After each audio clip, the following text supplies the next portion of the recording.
Hello mga parikoy, meron tayo ngayong Smart OTDR. Bali, kukumpunihin natin tong kanyang charger input. So ito pala yung itsura ng digital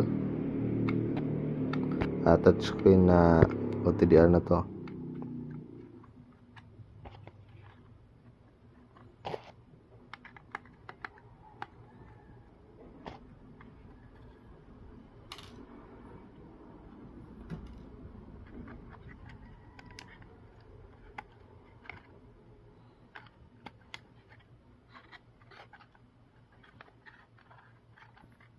So meron pala tayong mga inyo ngayon mga parikoy.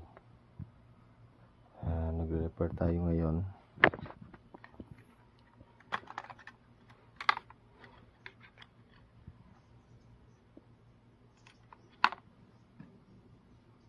So ilalagay natin ito mga parikoy.